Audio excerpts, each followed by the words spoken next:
चंचल और शोभित ने प्यार करने से पहले कभी कुछ नहीं सोचा था। लेकिन एक बार प्यार हो जाने के बाद दोनों बहते पानी की तरह आगे निकलते गए। शोभित ने जल्दी ही शादी करने के इरादे से एमबीए के ऐसे इंस्टीट्यूट में एडमिशन ले लिया जो नौकरी दिलाने का वादा करता हो। शोभित हड़बड़ी में इसलिए भी था क्योंकि चंचल के घरवाले लड़का तलाश रहे थे। किस्मत और मेहनत रंग ला रही थी। बड़े एमबीए कॉलेज में दाखिला मिलते ही दोनों के मुरझाते मन में पानी की छींटे पड़ गई थी। दोनों को लगने लगा था कि सब कुछ एकदम ठीक हो जाएगा। लेकिन हिंदी फिल्मों की तर्ज पर नाटकीय मोड़ आना ही था सो आया। कोर्स में दाखिला लेने के 1 महीने के भीतर ही चंचल की शादी तय हो गई। चंचल बहुत घबराई हुई थी, बल्कि वो दोनों ही बहुत घबराए हुए थे। जी मैं आ रहा था कि फौरन भागकर शादी कर ले। लेकिन नौकरी नहीं थी और इसी वजह से दोनों के बढ़ते कदम ठिठर जाते थे। शोभित बार बार चंचल और खुद को समझाता रहा कि जो भी होगा अच्छा होगा। दोनों की बात भी हुई कि शादी की बात अपने अपने घरों में करें।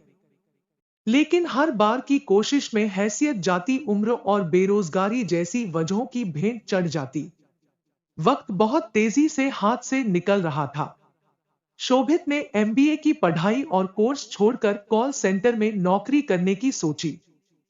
जिन प्यार के रास्ते पर पहले चल चुके कुछ अनुभवी लोगों ने इससे होने वाले नुकसान को इतना बड़ा करके बताया कि दोनों इस रास्ते में भी आगे नहीं बढ़ सके। दोनों ने प्यार तो कर लिया था, लेकिन उसके आगे की बातें नहीं सोची थी। यही वजह थी कि प्यार के सफर पर निकल जाने के बाद बात शादी की आ रही थी। तो कभी चंचल को अपने भाई बहन की शादी का डर सता रहा था, तो कभी शोभित को परिवार की इज्जत और भविष्य की चिंताओं का काला खौफ। चंचल की शादी का दिन आते आते हर बड़े से छोटे मंदिर तक नंगे पांव जाने और 101 रुपए का प्रसाद चढ़ाने का वादा भगवान से कर चुका था। पर महंगाई के इस दौर में 101 रुपए से होता क्या है? शायद भगवान को भी यह मंजूर नहीं।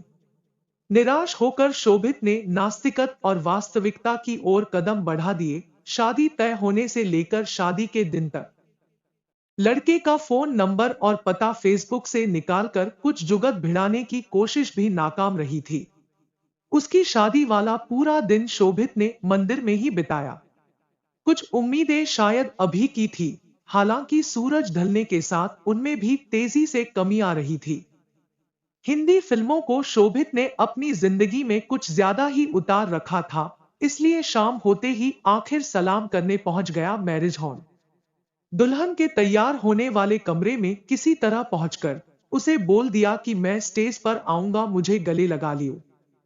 मेरी थोड़ी पिटाई तो पड़ेगी, लेकिन सब ठीक हो जाएगा और शादी कैंसिल हो जाएगी। इतना कहकर शोभित तीर की तरह कमरे से बाहर निकल गया। शोभित का जोश दोबारा जाग चुका था। अब यह शोभित का ब्रह्मास्त्र था।